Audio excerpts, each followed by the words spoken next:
We are going to learn with respect to the infrastructure. Now we are well aware that is infrastructure is the bottommost inside the cloud services.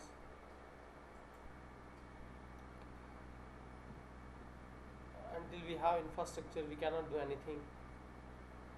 So the thing has been said in point number first is that is the most large infrastructure as a service provider that are rely on virtual machine technology to deliver servers that can run applications. So what exactly mean by here that the cloud service provider have such a virtual machine through which they can serve and can run the applications.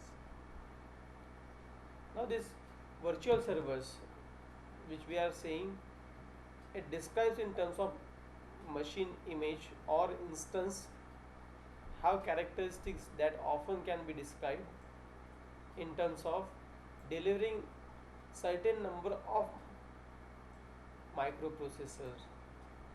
So it will contain certain number of microprocessor. Why? Because again here we are not going to utilize this infrastructure for a single client.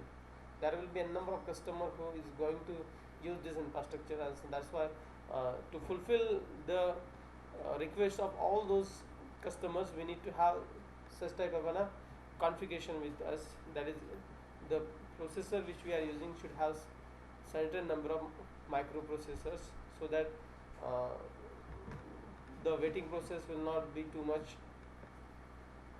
Then again memory access, definitely memory will be required for storing the data of each and every customer, as well as network bandwidth of the customers. So definitely as this infrastructure is going to be used virtually, and definitely for the same we need to have bandwidth, because through internet we are going to access it. So these virtual machines are the containers that are assigned specific resources. The software that run on the virtual machine is defined utility of cloud computing system. So ultimately what we are trying to do here, we are trying to execute a software on the specified virtual machine, and this we call it as a utility. Utility is nothing but the functionality in terms of the service which the provider is offering. Now this infrastructure, it has been discussed here in this next slide. Here there is APIs. This API is nothing but the application programming interface. Now this infrastructure is accessed through this APIs only. So, and to manage, there is a subsection that is management, which manages to these APIs.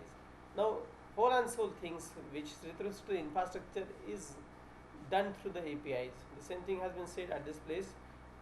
The API which has been shown in the shaded in gray, because it is optional component that isn't always delivered with the server. So it is not the part of server, it is the separate component from the server.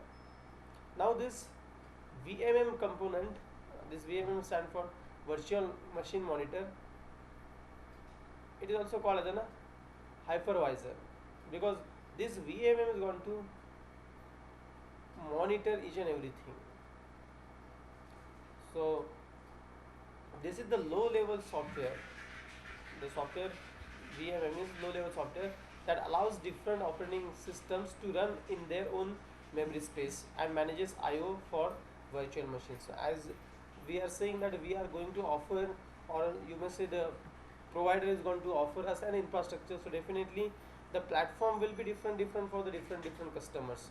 And to manage this, definitely there should be something through which it can be get managed, and that is your virtual machine monitor through which it is being monitored, through which it is being maintained. So this is low level software.